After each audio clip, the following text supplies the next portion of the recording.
ಆದ್ಮೇಲೆ ಎಲ್ರಿಗೂ ಒಂದು ಬೇಂದ್ರೆಗೆ ಕೊಡಿಸ್ತೀನಿ. ದಯವಿಟ್ಟು ಸಿನಿಮಾನ ಥಿಯೇಟರ್ ಬಂದು ನೋಡಿ, ಅದ್ಭುತವಾಗೈತೆ. ಭಾರಿ ಖುಷಿ ಆಯ್ತು ನನ್ಗೆ. ನಾನು ಪಾತ್ರ ಮಾಡಿದೀನಿ ಅಂತ ಖುಷಿ ಆಗ್ತಾ ಇಲ್ಲ. ಒಂದ್ ಸಿನಿಮಾ ಎಮೋಷನಲ್ ಆಗಿ, ಒಂದ್ ಕಾಮಿಡಿ ಆಗಿ, ಒಂದ್ ಲವ್ ಆಗಿ, ಒಂದ್ ಮಾಸ್ ಆಗಿ, ಇಡೀ ಒಂದು ಸಿನಿಮಾ ಮುಖ್ಯವರ್ಗು ಸಿನಿಮಾದೊಳಗೆ ನಾನೊಬ್ಬ ಅನ್ನಂಗೆ ಕೂರಿಸುತ್ತೆ.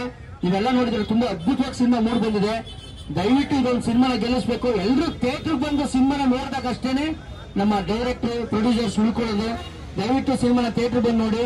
ನಾವು ಕೂಡ ಇನ್ನಷ್ಟು ಸಿನಿಮಾಗಳು ಮಾಡಕ್ಕೆ, ಇನ್ನಷ್ಟು ಪಾತ್ರಗಳು ಮಾಡಕ್ಕೆ ಒಂದು ಶಕ್ತಿ ಆಗುತ್ತೆ. ದಯವಿಟ್ಟು ಥಿಯೇಟರ್ ಬಂದು ಸಿನಿಮಾ ನೋಡಿ. ನೋಡ್ತೀರಲ್ವಾ? ಅಲ್ಲ, ನೀವು ನೋಡಿದ್ರೆ ಬೇರೆಯವ್ರನ್ನ ಕರ್ಕೊಂಡ್ಬಂದು ತೋರಿಸಿ, ಆಯ್ತಾ? ಖಂಡಿತ ತೋರಿಸ್ಬೇಕು. ಆಮೇಲೆ ಒಬ್ಬರದೇ ಇಲ್ಲ, ಒಂದೂರ ಅಂತ ಆಗುತ್ತೆ. ಆಮೇಲೆ ಮರ್ಸಿ ಅವರು ಮತ್ತೆ ನಮ್ಮ ತಾನ್ಯ ಅವರು ಅದ್ಭುತವಾಗಿ ಆಕ್ಟ್ ಮಾಡಿದ್ದಾರೆ. ಒಂದ್ ಕ್ಷಣ ಮರ್ಸಿ ಅವ್ರ ಆಕ್ಟಿಂಗ್ ನೋಡ್ತಾ ನಮ್ಗೊಂಥರ ಅದು ಕಣ್ಣೀರ್ ಬರೋ ಅಂತ ಪರಿಸ್ಥಿತಿ ಬಂದ್ಬಿಡುತ್ತೆ. ಆ ತರ ಒಂದು ಅದ್ಭುತವಾಗಿ ಆಕ್ಟ್ ಮಾಡಿದ್ದಾರೆ. ಇವ್ರದ್ದು ಅದ್ಭುತವಾಗಿದೆ ಆಕ್ಟಿಂಗು.